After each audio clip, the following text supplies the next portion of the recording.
May mga lihim sa kasaysayan na ngayon lang malalantad. Dito sa channel na ito, masasaksihan mo ang mga katotohanang hindi itinuro sa paaralan. Buksan ang isipan at puso, halina't panoorin natin ang video ng Mensahero ng Silangan.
Masayang bati mga Ophirians! Ito ang karugtong ng creation series na may pamagat na Serpent Seed. Siguraduhin napanood ang mga naunang video ng creation series para maunawaan itong kasalukuyan. Ang link para sa kumpletong playlist ay inilagay namin sa description.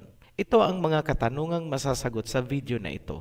Number 1. Sino ang Serpent Seed? Number 2. Bakit napatay ni Cain si Abel? Number 3. Ano ang marka na inilagay kay Cain bago ito pinalayas? Number 4. Bakit naghintay si Adam na umabot sa edad na 130 years bago niya muling kinilala si Eve?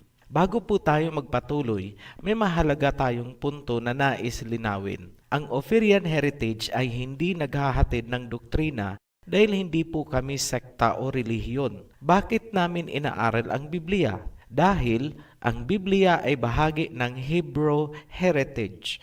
Gusto naming makuha kung ano ba talaga ang nais iparating na mensahe, bakit sinulat ang Biblia. Ang interpretation namin ang inilalabas namin sa video na inyong napapanood. Magpapatuloy kami ngayon sa katanungang sino ang serpent seed. Para masagot dyan, kailangang pansining mabuti ang verse na ito. Pansamantala nating inalis ang nakaharang na salita ni Eve para lumutang ang sequence. Paraphrasing po ang tawag dyan. Buklatin po sa Genesis chapter 4 verse 4. Adam made love to his wife Eve, and she became pregnant and gave birth to Cain. Later, she gave birth to his brother Abel. Ipinakita ng talata na minsang nagbuntis si Eve, lumabas si Cain at si Abel. Dalawa ang bunga, meaning kambal sila.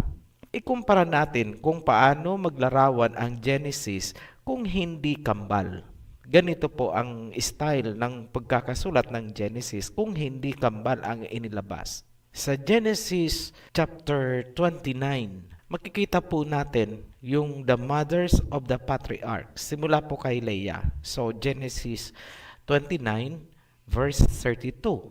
And Leah conceived and bare a son, and she called his name Reuben.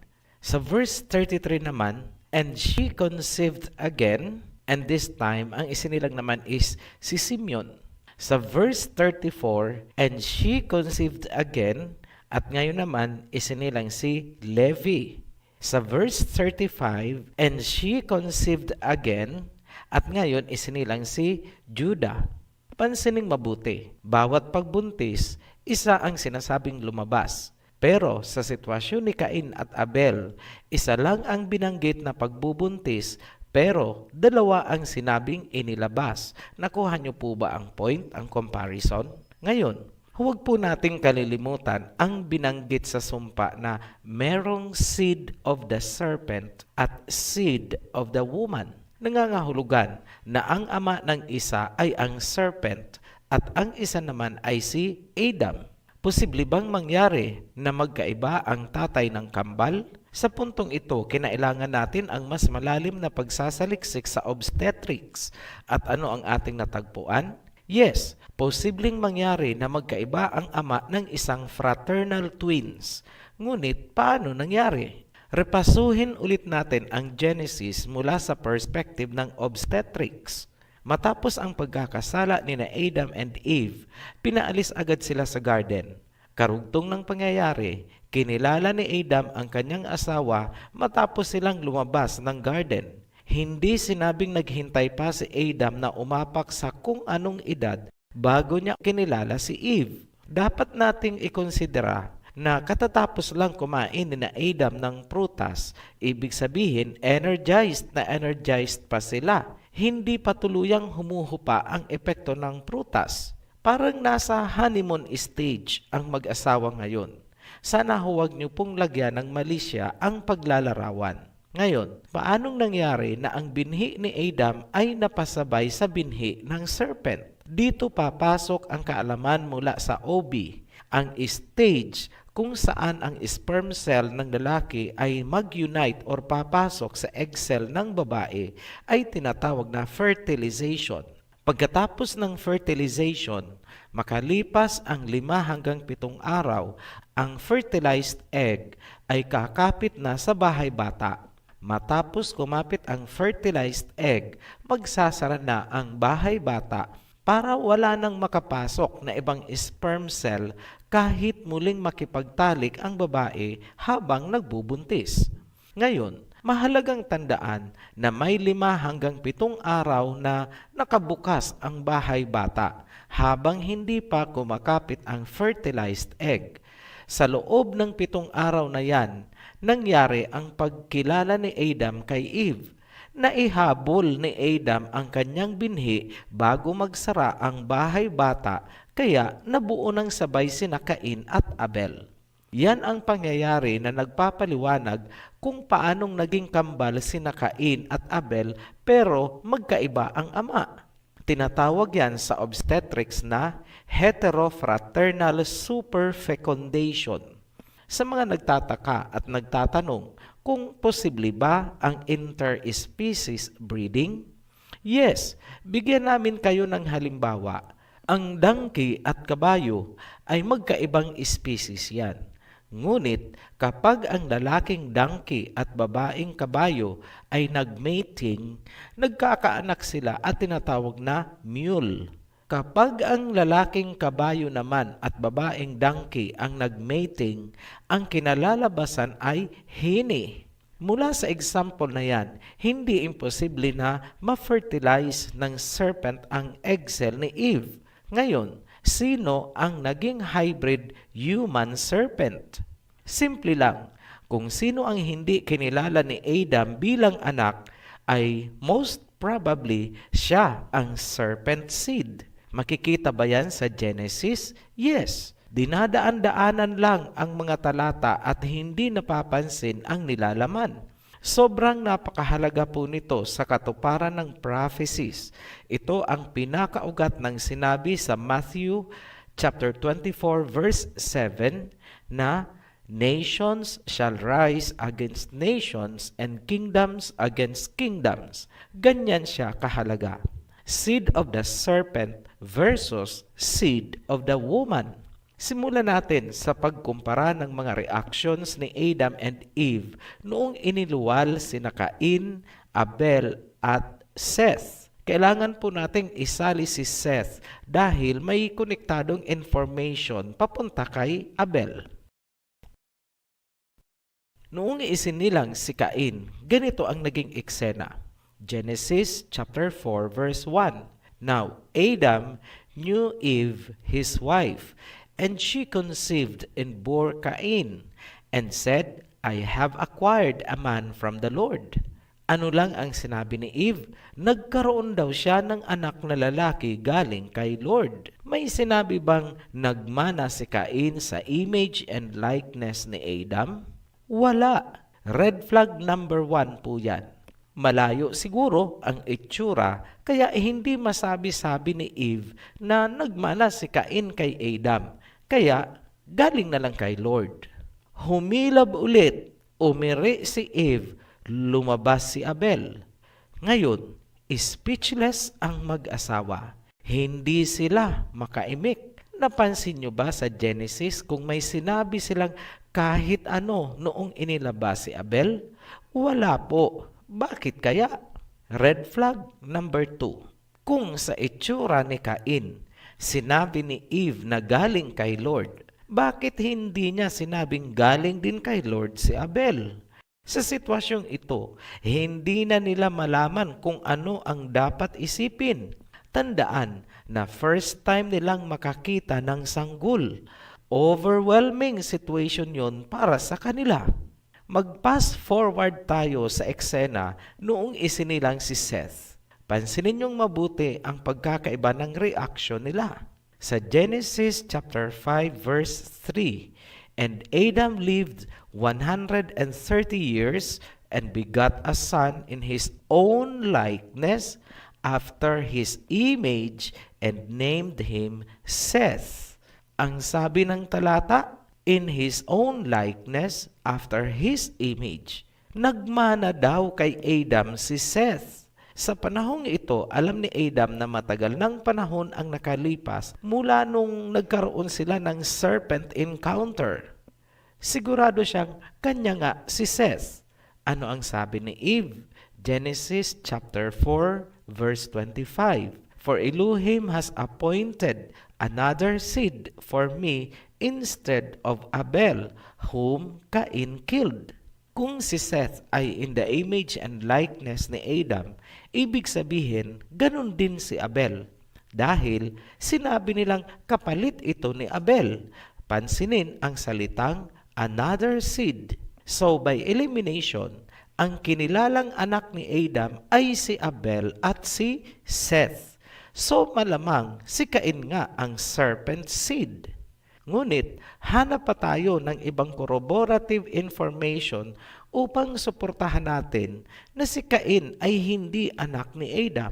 Ngayon, tingnan natin ang family tree ni Adam. Matatagpuan po sa Genesis chapter 5. Sa verse 1, nakasulat, "This is the book of the genealogy of Adam. In the day that Elohim created man, He made him in the likeness of the Elohim. He created them, male and female, and blessed them, and called them mankind in the day they were created. And Adam lived 130 years, and begot a son in his own likeness, after his image, and named him Seth. After he begot Seth, the days of Adam were 800 years, and he had sons and daughters." Napansin niyo po ba? Nandun ba si Cain? Wala. Red flag number 3. Si Abel ay wala sa family tree dahil patay na nga ito. Ngunit, kumpirmado na anak siya ni Adam, sinabing pinalitan siya ng another seed sa pagkatao ni Seth. Ngayon, bakit si Cain ay hindi kasali sa family tree? Buhay naman. Huwag niyong sabihin na kaya siya inalis dahil sa kanyang kasalanan, na makasalanan siya. Ang family tree ay tungkol sa bloodline. Pairalin po ang logic. Hindi po yan tungkol sa kabanalan or makasalanan. Family tree is family tree. Utang na loob, huwag na pong lagyan ng kulay para gawing doktrina. Ang katotohanang si Cain ay hindi kasali sa family tree ni Adam, kasabay ang iba pang mga pangyayari mula sa garden ay malakas na pagpapatibay na si Cain ay hindi anak ni Adam. Kapag pinagsama-sama mo ang mga red flag na pinakita natin at binalikan mo ang nangyari kay Eve at sa serpent, lumulutang na hindi tinanggap ni Adam si Cain bilang biological na anak. Ngunit sa kabila ng lahat, wala rin namang palatandaan na kanya itong inapi or itinakwil. Likas lang siguro na mabait talaga si Adam at marahil alam niya rin na may pagkakamali din siya kaya nangyari ang lahat. Ngayon, bakit pinatay ni Cain si Abel? Marami sa inyo ang isasagot ay dahil ni-reject ang kanyang offering.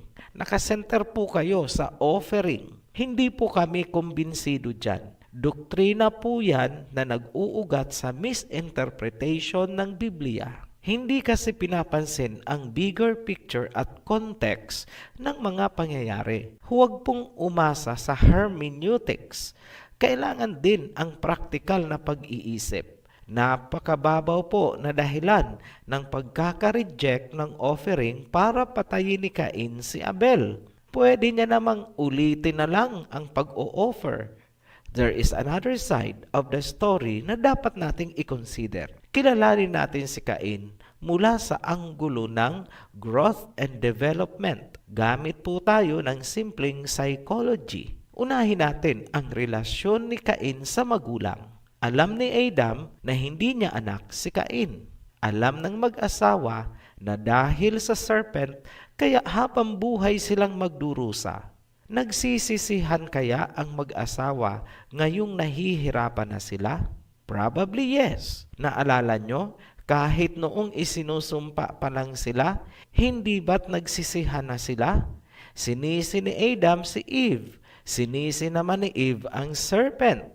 At ngayon, andyan sa kanila ang anak ng serpent. Hindi santo sina Adam and Eve. Ordinaryo silang tao kagaya natin. Sa tingin nyo, ganun kadali mag-move on mula sa kasaganaan papunta sa hard work dahil sa sumpa? Hindi kaya nag-aaway din sina Adam and Eve? At ngayon, kailangan nilang buhayin ang anak ng serpent na nagpahamak sa kanila? Ano kaya sa tingin nyo ang pinagdaraanan ni Cain kung ganyan ang sitwasyon na kanyang pinagmulan? Isang salita lang ang nararamdaman ni Cain noon, rejection. Nakakaramdam kaya si Cain na tila menos ang trato sa kanya? Yes, a serpent is wise and sensitive. Kaya nga, sabi sa Bible, maging madunong kayo gaya ng serpent. Sa puntong ito, pinaaalalahanan namin ang mga banal-banalan dyan. Huwag niyong iisipin na pinapabura natin at kinakampihan si Cain. Inilalagay lang natin sa tamang perspective para maunawaan natin paano nagawang patayin ni Cain si Abel. Ngayon, tingnan naman natin ang relasyon ni Cain at Abel.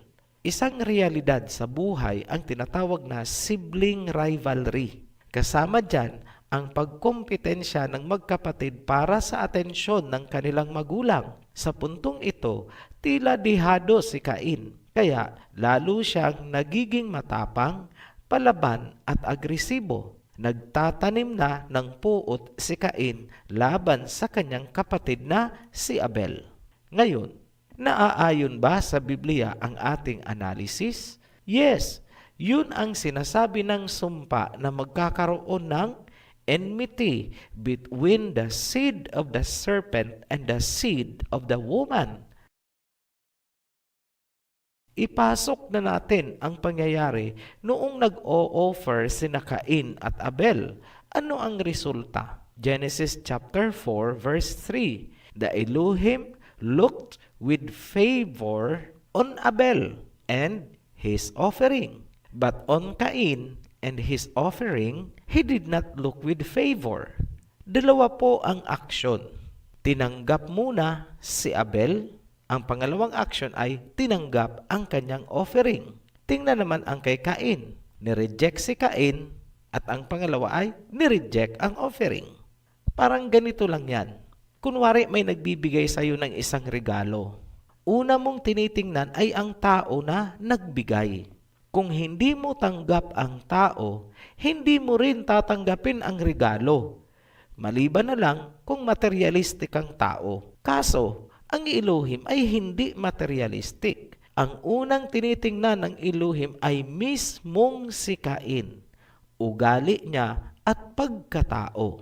At dahil rejected si Cain dahil sa kanyang ugali at pagkatao, eventually, rejected na rin ang kanyang offering. So, ibig sabihin, ang rejection ay nag-ugat doon sa mismong ugali at pagkatao ni Cain. Dahil hindi siya katanggap-tanggap sa Elohim, kaya ang kanyang regalo ay hindi rin tinanggap.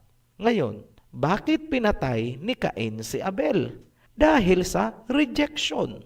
Ang hindi pagtanggap sa kanyang offering ay isa lamang palatandaan na siya mismo ay hindi tinatanggap. So, sa tanang buhay ni Cain, puro na lang rejection ang inaabot niya. Kumbaga, itong pinakahuling rejection na nangyari, ang pinakasukdulan at sumambulat na ang mga kinikimkim niya. Lahat ng insecurity, jealousy, inggit, galit, awa sa sarili, at kung ano-ano pang mga negative emotions, isa lang ang naging outlet ni Cain. Yun ay ang pagpatay niya kay Abel.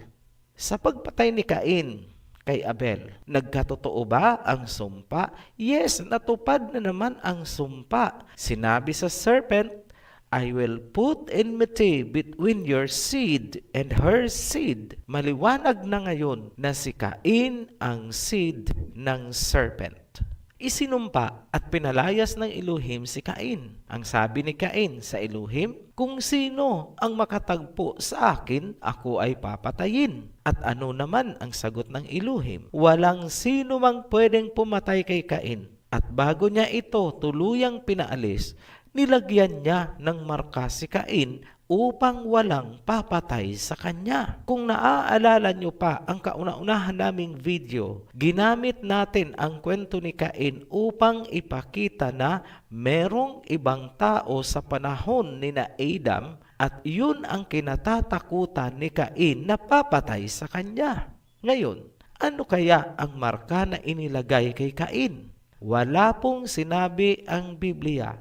Kahit anong gawin nating halughog, wala po. Sa puntong ito, we would be very honest na ang pagtatalakay natin sa marka ni Cain ay isang hypothesis ng Ophirian hango mismo sa pagkatao ni Cain at sa mga context. Tandaan na si Cain ang seed of the serpent. Ano ang marka? Pinalutang at pinaigting ang katangian ng serpent kay Cain, gaya ng mata at balat. Yun ang marka. Katatakutan siya ng kapwa niya mga hybrids at walang mangangahas gumalaw kay Cain dahil sa kakaiba niyang itsura. Kaya, huwag kayong magtataka ngayon bakit nagkaroon ng mga Zuma, Galema at Medusa, yung mga mythology. Kahit dito sa Pilipinas, noon naalala ko sa mga comics, meron niya si Zuma at si Galema. Halfway to the truth po ang mga yan. Si Cain ang naging hari ng mga human hybrids pagdating niya sa lupain ng Nod. Paano namin nasabi? Basahin nyo ang Genesis chapter 4. Nasabi doon na nagtayo si Cain ng city. Ibig sabihin, nagawa niyang pagtrabahuin at manduhan ang mga tao. Mahabang panahon ang pagtatayo ng city, kung kaya nagkaroon si Cain ng 5 henerasyon habang itinatayo ito. Lahi na ni Cain ang pumapalit na populasyon doon dahil unti-unti nang namamatay ang lahi ng first couple. Anong klaseng lahi ang nanggaling kay Cain? Basahin natin. Genesis chapter 4 verse 19. Lamech married 2 women, one named Ada and the other Zillah. Ada gave birth to Jabal. He was the father of those who live in tents and raise livestock. His brother's name was Jubal. He was the father of all who play string instruments and pipes. Zillah also had a son, Tubal-Cain, who forged all kinds of tools out of bronze and iron. Tubal-Cain's sister was Naamah. Sa Genesis chapter 4 verse 23, Lamech said to his wives, Ada and Zillah, listen to me. Wives of Lamech, hear my words. I have killed a man for wounding me, a young man for injuring me. If Cain is avenged 7 times, then Lamech 77 times. Paalala lang po, ang binabanggit po sa Genesis chapter 4 na Enoch at Lamech ay yung nanggaling sa lahi ni Cain. Huwag po kayong malilito, iba po yung Enoch at Lamech na galing sa lahi ni Seth. Klarado sa talata na ang lahi ni Cain ay mababangis. Parang napakadali lang sa kanila ang pumatay. May kakayahan silang gawin yun dahil technologically advanced na sila. Marunong na silang gumawa ng iron and bronze na sandata. Advanced na rin sila pagdating sa entertainment, lalo na sa music. Samantala, balikan natin si Adam and Eve. Kumusta na kaya sila? Bakit kaya ang haba ng pinalipas na panahon bago nasundan si Cain at Abel? Nadala ba si Eve dahil sa hirap ng panganganak? Tila hindi po yun ang rason. Ang paliwanag ay matatagpuan sa verse na ito. Genesis chapter 2 verse 24. That is why a man leaves his father and mother and is united to his wife, and they become one flesh. Titigan ang salitang one flesh o ang pag-iisang laman ng babae at lalaki. Yan ang pundasyon ng dahilan kaya matagal silang hindi nagkaanak. Linawin po natin. Paano nagiging one flesh ang lalaki at babae? Gumamit tayo ng simpleng biochemistry. Ang katawan ng tao ay basically made up of protein. So ano po yung mga basic elements ng protein? You have there yung carbon, hydrogen, oxygen, at nitrogen. Sa isang salita, protein. Yan ang basic molecular structure na tinatawag sa Bible na flesh.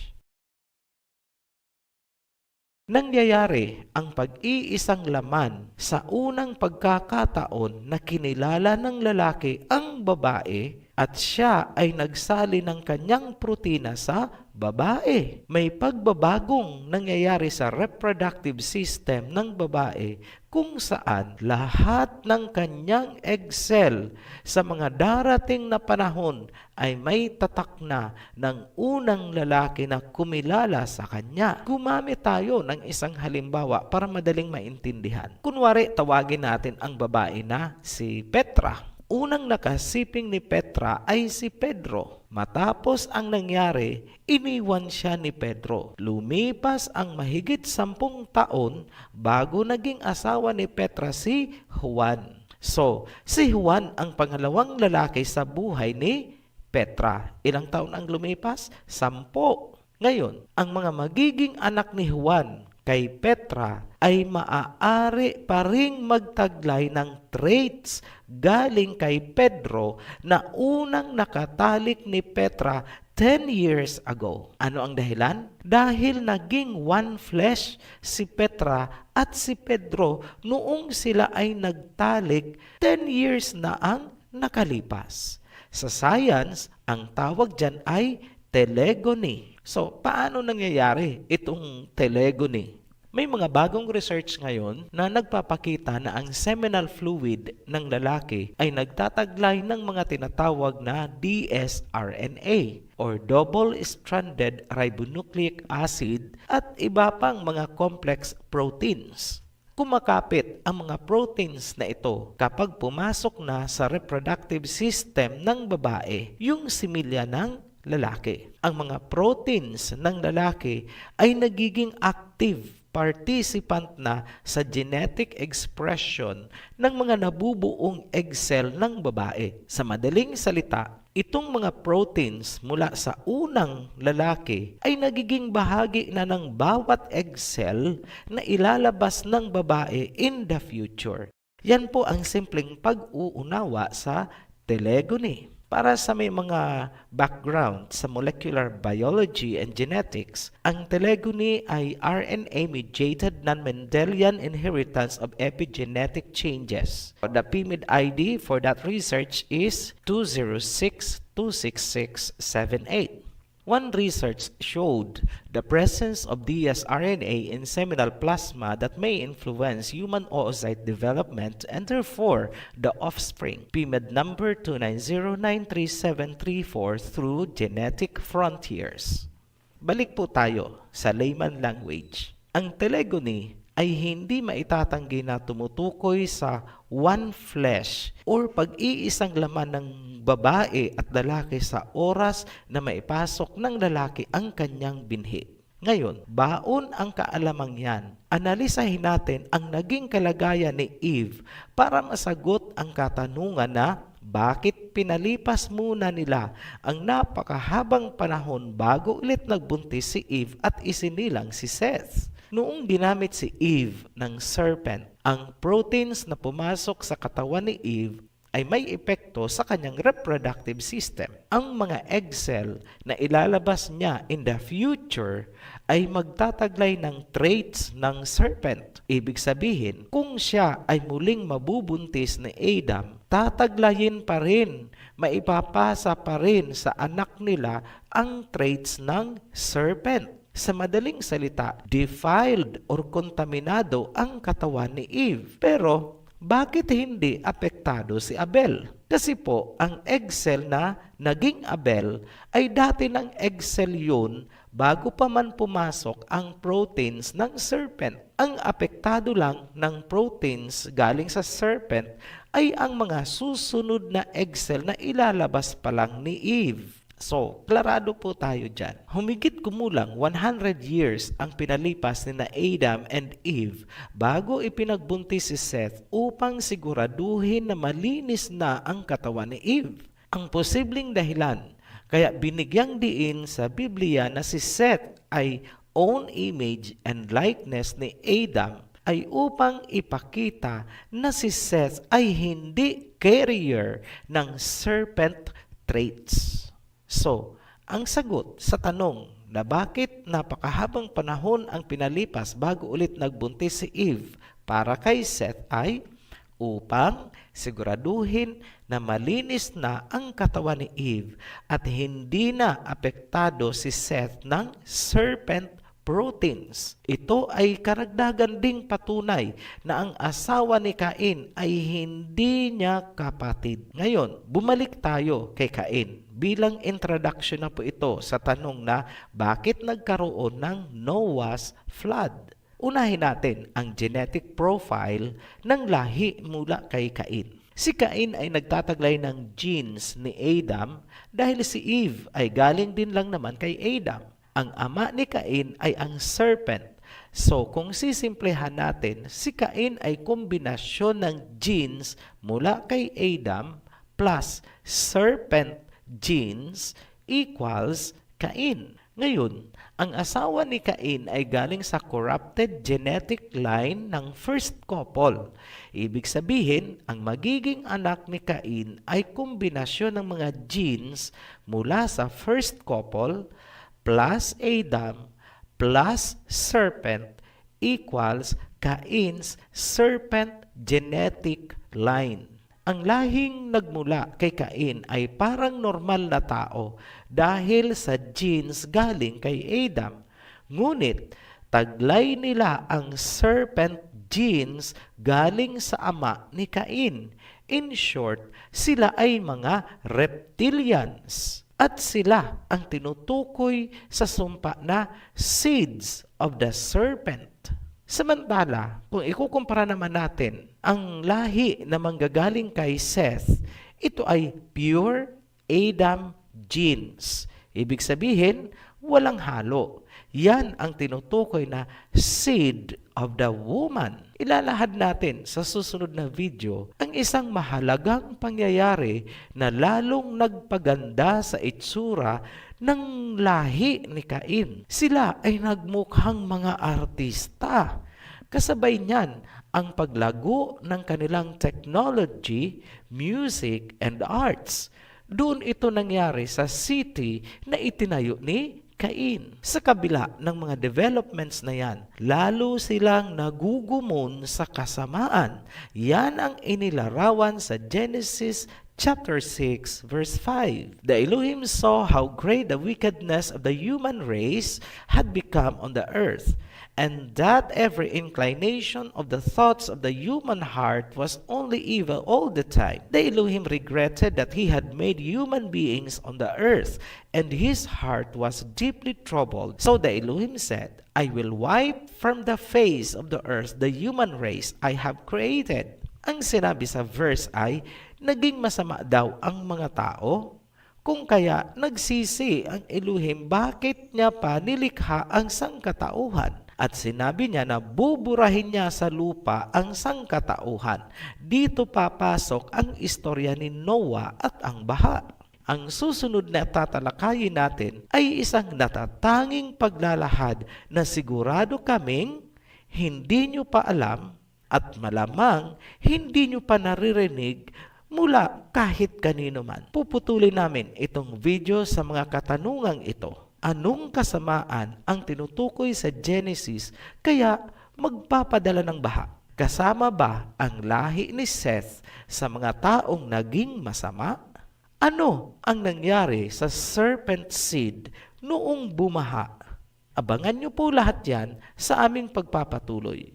Muli kaming nagpapasalamat sa mga patuloy na nagsusubaybay sa serye na ito. Para naman sa mga bagong subscribers natin, welcome po sa ating channel. Ipinapayo namin na gamitin nyo ang playlist para tama ang pagkakasunod-sunod ng inyong pinapanood at hindi kayo maguluhan. Click nyo lang po ang Ophirian Heritage icon, then click nyo ang playlist at piliin nyo na lang po doon ang Creation Series. Hanggang sa muli, be blessed, Ophirians! Kung nakaantig sa inyo ang mga katotohanang ibinahagi, paki-like po ang video at mag-subscribe para patuloy kayong ma-update sa mga susunod pang aral. Maraming salamat at naway samahan kayo ng liwanag sa bawat hakbang.